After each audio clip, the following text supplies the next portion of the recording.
Hey guys, Ecom here. If you're looking at all this steel on the table, looking at all these numbers and scratching your head because it's confusing to you, don't worry, I was in the same place. As a new maker, I didn't know what size to start with, what steel to start with, length, width, everything, thickness especially. I had no idea what hot rolled meant or precision ground, and hopefully I'll help you guys with that. I did a bunch of Googling when I first started and kind of tripped and stumbled through it, but now maybe you won't have to do that. Now, I guess we'll start with the basics. Picking a steel. It really depends on what you want to do with it. It's a little more complicated than picking the same steel as your favorite folding knife. As a new maker, you don't want to start with something like S90V or S110V or LMAX or any of those super steels. They don't really work very well. You want to start with something thin and easy to work. Now, it also depends, once you've narrowed it down to that, it also depends on how you plan to heat treat it. If you plan on sending it out to, say, Peter's Heat Treat or something to that effect, or if you have a heat treat oven and you know how to do it properly, you can go into the stainlesses, like 154 CM or D2, or 1095 can be a little tricky at home.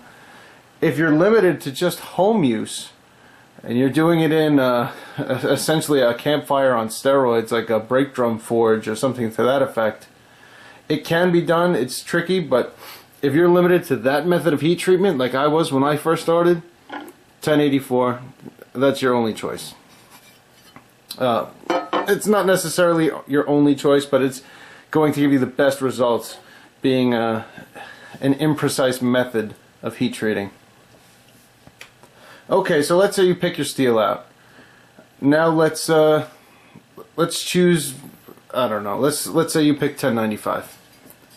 So you got your 1095 high carbon steel, and now you need to choose a length, a width, and a thickness. Now, if you plan on making small 3 or 4 inch fixed blades like a hunting or camping knife, 1/8/7 thick is pretty darn thick. I mean, this stuff is especially thick for a small blade. You can do it. It would be, I guess, fall under the overbuilt category and be super strong. But if you're doing it with limited tools, even especially a Harbor Freight 1x30 or something like that, don't go that thick. This was the first bar of steel I ever bought, and as you can see, it's still in bar of steel form. I didn't get very far with it because I was trying to do it on a 1x30, and cutting through this thickness is tough. It can be done, but it's very tough. Now, for thickness, I have some D2 here in .130. You can see it's about the same thickness stock-wise as my Mannix here. This is much easier to grind. You're not going to blow through a billion belts trying to do it, especially on an underpowered machine.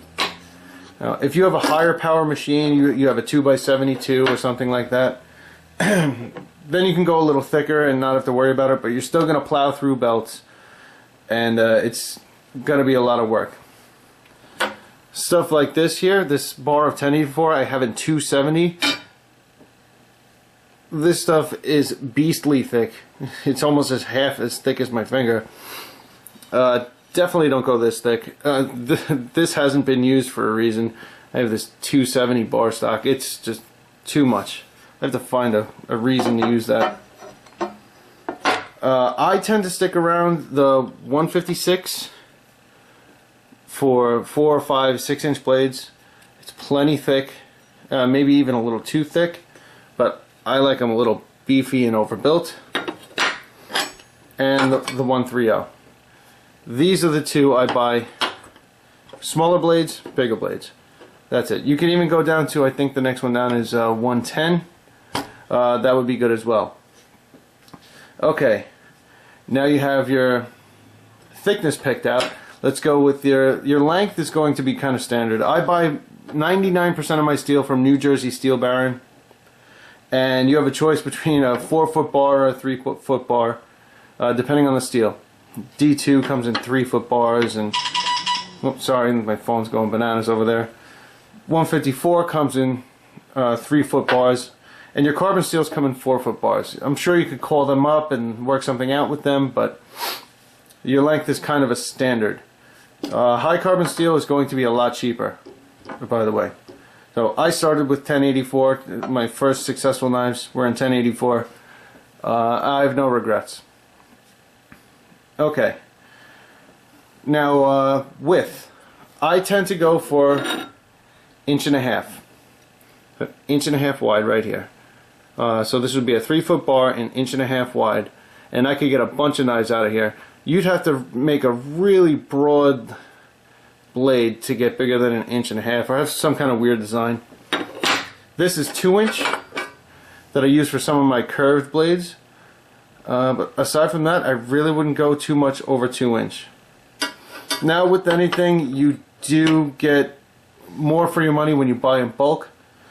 It depends. Are you going to go through that bulk? That's the question.